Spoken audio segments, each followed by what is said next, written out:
Hello students, कैसे हैं आप लोग। अभी हम स्टार्ट करने वाले हैं हमारा new topic property of acid.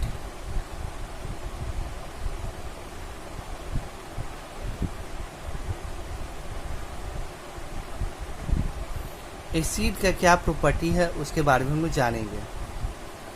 तो पहला है आपको क्या कि आप जानते हो, ऑलरेडी इसके बारे में हम बताए हुए हैं कि एसिड का प्रॉपर्टी क्या होता है। Acids have a sour taste,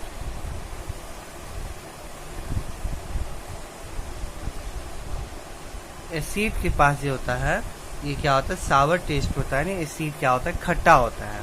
पहले ये प्रॉपर्टी हो गया कि acid have a sour taste. Second property होता है, एसिड क्या करता है आपका, एसिड्स क्या करता है, टर्न्स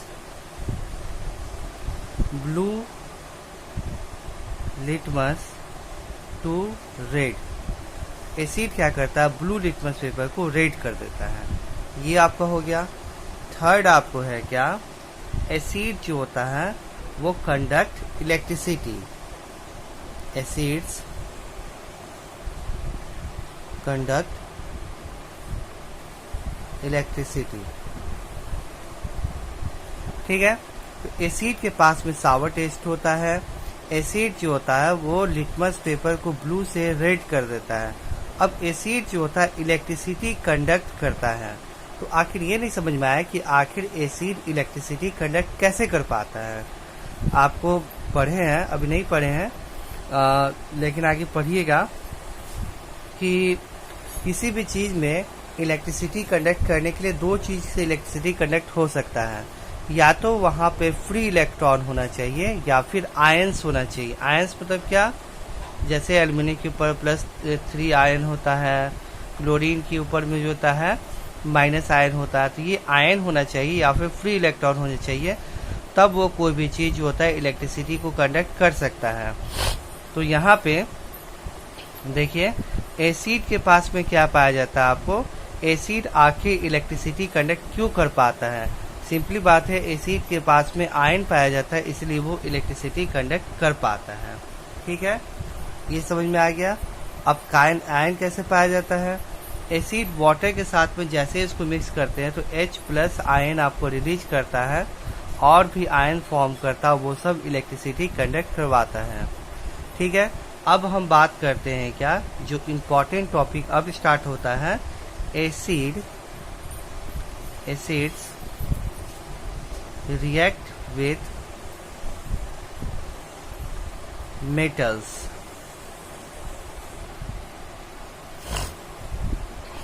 ये हमारा भी का टॉपिक है, एसिड्स रिएक्ट विथ मेटल। ठीक है, एसिड मेटल्स के साथ में रिएक्ट करेगा तो क्या होगा। तो ध्यान से रखिए, एसिड जो होता है ये आपको बस देखिए याद करने वाला सब चीज़ है।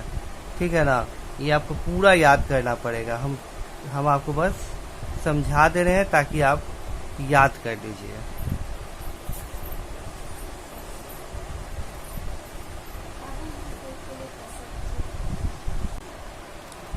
तो देखिए, यहाँ पे मेटल जो होता है एसिड के साथ में रिएक्ट करेगा तो सॉल्ट और हाइड्रोजन गैस फॉर्म करेगा। ठीक है, तो मेटल याद कर लीजिए, एकदम रटना ही पड़ेगा आपको, कोई उपाय नहीं है। Metals react with acid to form salt and hydrogen gas, यानी मेटल एसिड के साथ रिएक्ट करेगा तो सॉल्ट और हाइड्रोजन गैस फॉर्म करेगा। ठीक है, आइए इस पे हम एग्जांपल लेते हैं। देखिए, यहाँ पे जैसे मेटल हो गया जिंक, जिंक को रिएक्ट करवाते हैं सल्फ्यूरिक एसिड के साथ में H2SO4, तो क्या होगा आपको। ठीक है, आप बोलिए सर एग्जाम में हमको आएगा ये, तो हम कैसे रिएक्शन को प्रोडक्ट कैसे लिखेंगे। तो देखिए कैसे लिखा जाता है, आप जानते हैं ये जिंक है और ये सल्फ्यूरिक एसिड है H2SO4। तो यहाँ पे क्या होता है कि ये जब भी मेटल एसिड के साथ में रिएक्ट करता है तो इसका जो ये हाइड्रोजन गैस जो होता है वो बाहर निकल जाता है। जो भी इस जो भी एसिड हाइड्रोजन कंटेंट किया हुआ है वो हाइड्रोजन बाहर निकलता है और मेटल उसके साथ जाकर के कंबाइन हो जाता है। ठीक है, जैसे जिंक है, यहाँ पे H2SO4 है, सल्फ्यूरिक एसिड है तो ये H2 जो होता है, ये हाइड्रोजन यहाँ से निकल जाएगा और इसके साथ में मेटल जा करके लग जाएगा। ठीक है, तो यहाँ क्या हो जाएगा आपको ZnSO4 प्लस H2। यानी याद कर लीजिए कि जो भी मेटल अगर एसिड के साथ में रिएक्ट करता है तो उस केस में एसिड का जो हाइड्रोजन होता है उसको वो हटा देता है और उसके जगह पे ये मेटल जाकर के उसके साथ लग जाता है। ठीक है, ये आपका हो गया। उसके बाद देखिए, यानी कहने का मतलब है कि जब भी मेटल एसिड के साथ में रिएक्ट करेगा तो ये सॉल्ट फॉर्म करेगा और हाइड्रोजन गैस फॉर्म करेगा। ये क्या है आपका? सॉल्ट है। ये जो बना है इसको क्या बोलते हैं? सॉल्ट बोलते हैं। ठीक है ना। तो आप ये मत समझिएगा कि सॉल्ट मतलब होता है खाने वाले सॉल्ट, उसको सॉल्ट बोलते हैं। जैसे कि जो हम लोग खाते हैं सॉल्ट उसको बोलते हैं NaCl, इसको कॉमन सॉल्ट बोलते हैं। ठीक है ना। इसको NaCl जो हम लोग खाते हैं घर में उसको बोलते हैं कॉमन सॉल्ट बोलते हैं। बाकी ये सब जो होता है वो उसको भी हम लोग सॉल्ट बोलते हैं। सॉल्ट के बारे में हम लोग को आगे पढ़ना है। फिलहाल हम आपको ये बता देते हैं कि जो भी दो आयंस से मिलता है, दो आयंस से मिल करके जो कंपाउंड फॉर्म करता है वो सॉल्ट होता है। ठीक है, तो यहाँ देखिए जिंक यहाँ पे पॉजिटिव आयन है और ये जो आपको है जिंक के पास में +2 आयन है और SO4 के पास -2 आयन है। तो ये निगेटिव आयन और ये पॉजिटिव आयन, तो पॉजिटिव आयन और नेगेटिव आयन ये दोनों मिल करके सॉल्ट फॉर्म करता है। ठीक है, और ये बात ध्यान रखिएगा, हर पॉजिटिव आयन हर नेगेटिव आयन को हम जरूरी नहीं कि सॉल्ट ही बोलेंगे। सॉल्ट होने का कुछ खास कंडीशन होता है, वो हम लोग आगे पढ़ेंगे। फिलहाल हिंट्स आपको दे दिए हैं कि कोई भी पॉजिटिव आयन और नेगेटिव आयन ये दोनों मिल करके जो कंपाउंड फॉर्म करता है उसको हम बोलते हैं क्या? सॉल्ट बोलते हैं। ठीक है, लेकिन हर पॉजिटिव आयन हर नेगेटिव आयन मिलकर सॉल्ट फॉर्म नहीं करता है। सॉल्ट फॉर्म करने का कुछ कंडीशन होता है, वो हम आगे आपको जब सॉल्ट टॉपिक पढ़ना है उसमें बताएंगे। तो फिलहाल आपको ये चीज याद रखना है कि मेटल एसिड के साथ रिएक्ट करे सॉल्ट और हाइड्रोजन गैस फॉर्म करेगा। आपके एशान बुक में पेज नंबर 57 उसमें देखिए एक्सपेरिमेंट दिया हुआ है। देखिए बुक का ये एक्सपेरिमेंट दिया हुआ है यहाँ पे, ये इसी का एक्सपेरिमेंट है यहाँ पे। तो ये सब आप यहाँ पढ़ लीजिएगा। यहाँ पे देखिए जिंक हम डालें, जिंक को इस बीकर में हम जिंक डालें, जिंक डालने के बाद इसके अंदर में हम सल्फ्यूरिक एसिड मिक्स किए। जैसे यहाँ पे सल्फ्यूरिक एसिड मिक्स किए, ये क्या करेगा? ये यहाँ पे zinc sulphate ZnSO4 zinc sulphate form करेगा और हाइड्रोजन गैस निकलेगा। ये हाइड्रोजन गैस तो गैस है, ये हाइड्रोजन गैस यहाँ से ट्रैवल करते हुए यहाँ से होते हुए यहाँ आएगा आपको। अब हमको चेक करना है कि ये हाइड्रोजन गैस ही फॉर्म कर रहा है कि नहीं। तो ये जो हाइड्रोजन गैस यहाँ पे बबल के रूप में बाहर निकलेगा। यहाँ पे एक कैंडल में आप ला के रखेंगे, ये बबल्स इस कैंडल के साथ में आपको संपर्क में आएगा और जलना शुरू कर देगा। ठीक है, जलेगा और यहाँ पे देख रहे हैं ये स्पार्क होगा यहाँ पे। क्यों होगा? क्योंकि हाइड्रोजन गैस जो होता है हाईली फ्लेमेबल गैस होता है, बहुत ज्यादा ज्वलनशील होता है, वो तुरंत जल जाता है आपका, बहुत लार्ज अमाउंट में हीट एनर्जी आपको रिलीज करता है। ठीक है, ये इसका रीजन है। ठीक है, तो ये बात हो गया। ठीक है, तो आपको समझ में आ गया होगा। तो ये आपको खुद से पढ़ लेना है एक बार इसके बारे में। ठीक है, तो ये आपका हो गया। देखिए, अब बहुत सारे एग्जाम में पूछा जाता है कि हम लोग जो होता है मेटल्स के बर्तन में, ये जैसे मेटल्स के बर्तन है, इसमें हम ये कोई भी एसिडिक सामान क्यों नहीं रखते? जैसे कि कर्ड्स हो गया, कर्ड हो यानी आपको दही हो गया। ठीक है ना। उसके बाद कोई भी जैसे कि विनेगर हो गया, लाइम जूस हो गया, लेमन जूस। ठीक है ना। ये सबको हम, ये मेटल का है आपका बर्तन, इस मेटल के बर्तन में क्यों नहीं रखते हैं? तो आपको जवाब अब मिल गया होगा कि मेटल क्या करता है। ये सब क्या है आपका? ये सब एसिड है। तो मेटल एसिड के साथ में रिएक्ट करके सॉल्ट फॉर्म करता है और हाइड्रोजन गैस आपको रिलीज करता है। जो भी इसमें रखिए तो पॉइजनस बन जाएगा, इसलिए इसका यूज हम यहाँ पे नहीं करते हैं। आइए अब हम पांचवा पॉइंट स्टार्ट करते हैं, फिफ्थ पॉइंट। इसका नाम है क्या? Acid react with metal carbonate. और नेक्स्ट पॉइंट है acid react with metal carbonate और मेटल हाइड्रोजन कार्बोनेट। नेक्स्ट है acid react with metal carbonate और मेटल हाइड्रोजन कार्बोनेट। क्या होगा जब एसिड मेटल कार्बोनेट मतलब क्या होता है? देखिए, पहली बात कार्बोनेट को बोलते हैं कि CO3 को हम बोलते हैं क्या? कार्बोनेट बोलते हैं। अब हाइड्रोजन कार्बोनेट किसे बोलते हैं? हाइड्रोजन कार्बोनेट HCO3 को बोलते हैं क्या? हाइड्रोजन कार्बोनेट बोलते हैं। यहाँ पे CO3 कार्बोनेट मतलब CO3, हाइड्रोजन कार्बोनेट मतलब HCO3। ठीक है, तो ये क्या होगा? तो देखिए, जब भी एसिड मेटल के साथ में रिएक्ट करता है, ठीक है, जब भी एसिड मेटल के साथ में रिएक्ट करता है, ठीक है ना, तो समझिए ऊपर में। अब देखिए, acid react with metal carbonate और मेटल हाइड्रोजन कार्बोनेट, ये हमारा टॉपिक है। यानी मेटल कार्बोनेट या फिर मेटल हाइड्रोजन कार्बोनेट से रिएक्ट करता है, क्या होता है? अब कार्बोनेट का मतलब समझ में आ गया हो, CO3, और हाइड्रोजन कार्बोनेट के साथ क्या हो गया? HCO3। अब कार्बोनेट के साथ में कोई भी मेटल लगा दे तो इसको क्या बोलेंगे? Metal carbonate. जैसे कि फॉर एग्जांपल CaCO3।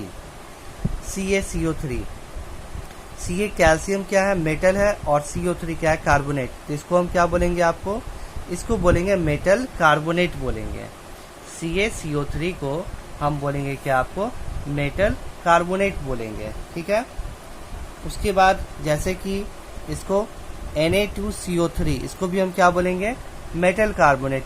Na क्या है? मेटल, और CO3 कार्बोनेट है, इसको बोलेंगे मेटल कार्बोनेट। अब जैसे देखिए, हम इसको लिखेंगे NaHCO3। अब यहाँ मेटल है और ये आपका हाइड्रोजन है और ये कार्बोनेट है, तो इसको क्या पढ़ेंगे? Metal hydrogen carbonate. तो अब आपको समझ में आ गया होगा कि मेटल कार्बोनेट किसे बोलते हैं और मेटल हाइड्रोजन कार्बोनेट किसे बोलते हैं।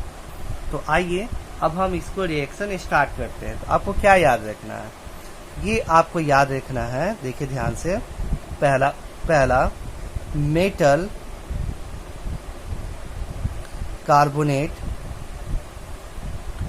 कार्बोनेट प्लस एसिड, ठीक है ना। यानी जब भी मेटल कार्बोनेट को एसिड के साथ रिएक्ट करेंगे तो क्या होगा? तो उस केस में ये सॉल्ट फॉर्म करेगा, साथ में कार्बन डाइऑक्साइड और वाटर रिलीज करेगा। यानी याद आपको रट लेना है कि जब भी मेटल कार्बोनेट एसिड के साथ रिएक्ट करेगा तो सॉल्ट फॉर्म करेगा, कार्बन डाइऑक्साइड फॉर्म करेगा और वाटर आपको रिलीज करेगा। ठीक है, अब हम बात करते हैं मेटल हाइड्रोजन कार्बोनेट। ये रिएक्ट करेगा एसिड के साथ में, तब क्या होगा? सेम चीज होगा, ठीक है ना। मेटल कार्बोनेट एसिड के साथ रिएक्ट करेगा, salt, carbon dioxide, water form करेगा। तो मेटल हाइड्रोजन कार्बोनेट अगर एसिड के साथ में रिएक्ट करे तो क्या होगा? सेम चीज। ये भी क्या करेगा? सॉल्ट फॉर्म करेगा, कार्बन डाइऑक्साइड फॉर्म करेगा और वाटर आपको रिलीज करेगा। ठीक है, हाँ, तो आपको समझ में आ गया होगा ये। चलिए अब हम इस पे एक रिएक्शन लिख के आपको समझाते हैं।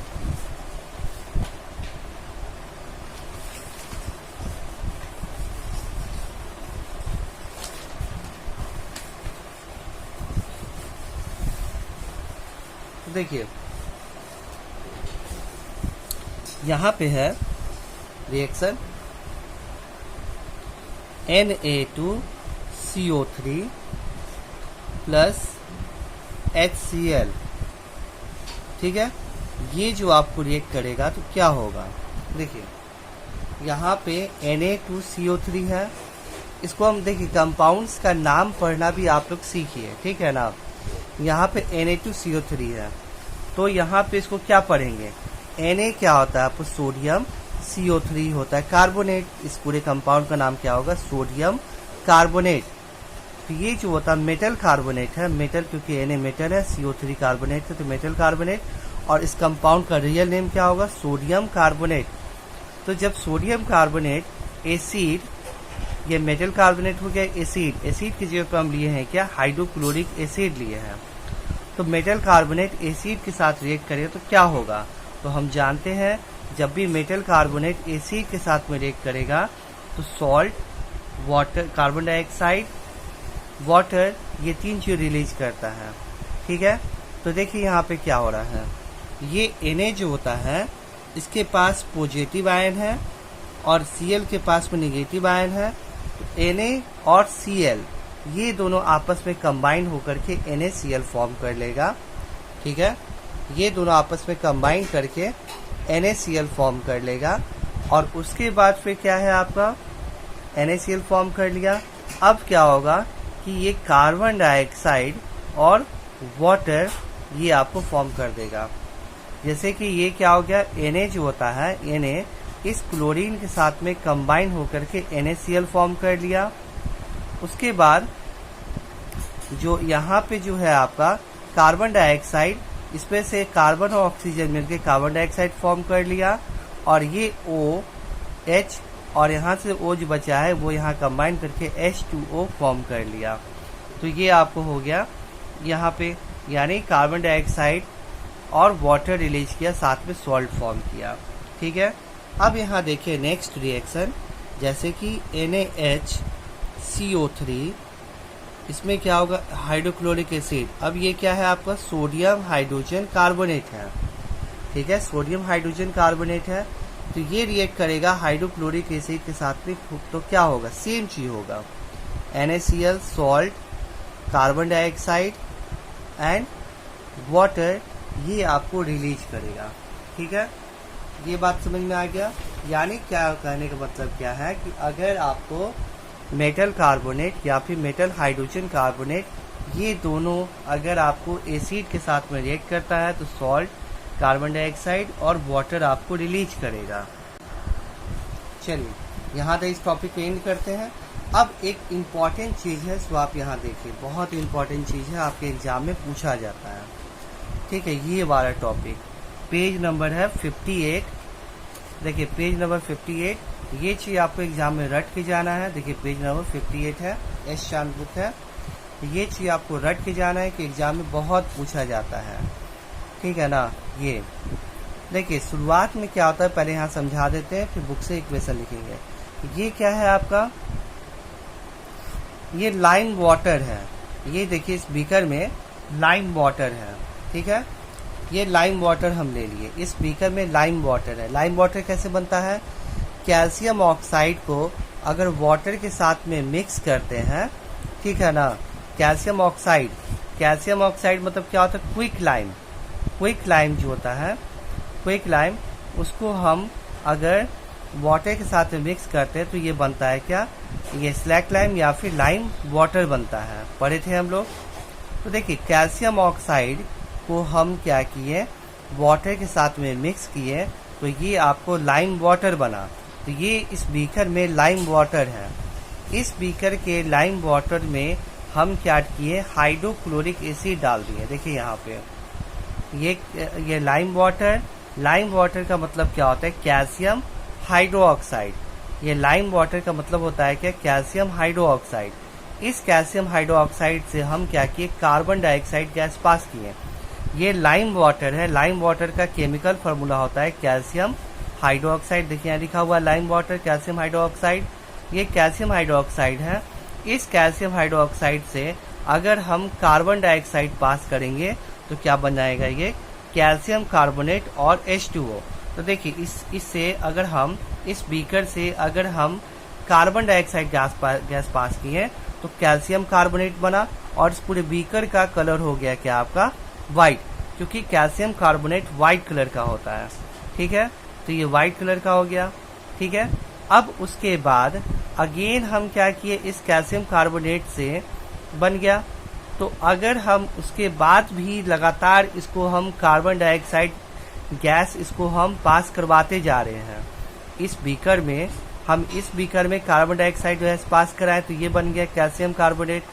अब इस कैल्शियम कार्बोनेट में अभी भी हम लगातार कार्बन डाइऑक्साइड पास करा रहे हैं, तो क्या होगा, अगेन ये कैल्शियम कार्बोनेट, ये देखिए नेक्स्ट रिएक्शन, ये कैल्शियम कार्बोनेट अगेन ये कार्बन डाइऑक्साइड और वाटर के साथ रिएक्ट करके कैल्शियम हाइड्रोजन कार्बोनेट, ठीक है ना, ये फॉर्म कर लेगा। और ये कैल्शियम हाइड्रोजन कार्बोनेट का कलर क्या होता है आपका कलरलेस होता है। फिर से ये बन जाएगा क्या आपका कलरलेस बन जाएगा, यानी कलर पहले था कलरलेस, फिर कलर व्हाइट कलर आया। तो देखिए पहले ये कलरलेस था, कार्बन डाइऑक्साइड पास किए तो इसका कलर हो गया व्हाइट, और access amount of carbon dioxide इससे पास किए तो फिर से ये बन गया क्या आपका कलरलेस बन गया। ठीक है, तो देखिए आपके एग्जाम में पूछा जाता है, आपके एग्जाम जब होता है तो पूछा जाता है व्हाट हैपन व्हेन, आपसे पूछा जाता है कि what happen when carbon dioxide is pass through lime water, क्या होगा जब कार्बन डाइऑक्साइड को लाइम वाटर से पास कराएंगे तो। ठीक है, तो कैसे बनता है लाइम वाटर, कैल्शियम हाइड्रोक्साइड से अगर वाटर से हम रिएक्ट करवाते हैं तो कैल्शियम ऑक्साइड यानी क्विक लाइम, एक आप सॉलिड चीज होता है क्विक लाइम, उसको अगर वाटर से रिएक्ट करते हैं कैल्शियम हाइड्रोक्साइड बनता है। ठीक है, इस कैल्शियम हाइड्रोक्साइड को कैल्शियम हाइड्रोक्साइड बनता है। इस कैल्शियम हाइड्रोक्साइड से जब हम कार्बन डाइऑक्साइड गैस पास करते हैं तो कैल्शियम कार्बोनेट और वाटर ये रिलीज करता है। यहाँ पे ये जो आपको है ये आपका कलरलेस है, इसका कोई कलर नहीं है। ये जो सॉल्यूशन है ये अभी क्या है आपका कलरलेस, जो कि बुक में आप देखे थे ये बीकर में अभी नो कलर कोई कलर नहीं है। जैसे ही ये रिएक्शन हुआ ये बना, इसका कलर हो गया क्या आपका, इसका कलर व्हाइट हो गया। ठीक है, इसका कलर क्या हो गया आपका व्हाइट या फिर मिल्की कलर हो गया। अगेन फिर कैल्शियम कार्बोनेट को हम कार्बन डाइऑक्साइड देते रहे, वाटर तो यहाँ है ही, तो इस वन से रिएक्ट करके फिर कैल्शियम हाइड्रोजन कार्बोनेट फॉर्म कर लेगा, ठीक है, और इसका फिर से कलर क्या हो जाएगा आपका नो कलर, यानी कलरलेस बन जाएगा आपका। ठीक है, तो कैल्शियम हाइड्रोक्साइड से कार्बन डाइऑक्साइड अगर बहुत लिमिटेड मात्रा में पास कराइएगा तो कैल्शियम कार्बोनेट बनेगा और उसका कलर होगा मिल्की। अगर कैल्शियम हाइड्रोजन कार्बोनेट में excess amount of carbon dioxide pass करा दीजिएगा तो ये बनने के बाद फिर ये बन जाएगा कैल्शियम हाइड्रोजन कार्बोनेट और इसका कोई भी कलर आपको नहीं होता है। ठीक है, ये एग्जाम में पूछा जाता है तो आप लोग याद कर लीजिएगा। अब हम नेक्स्ट क्लास में जो है आगे का टॉपिक डिस्कस करेंगे, कुछ और प्रॉपर्टी बच गया है एसिड का, वो हम लोग नेक्स्ट क्लास में डिस्कस करेंगे। और उसके बाद अब हम लोग सॉल्ट के बारे में, बेस के बारे में पढ़ेंगे, फिर सॉल्ट्स के बारे में पढ़ेंगे। Okay, thank you all of you.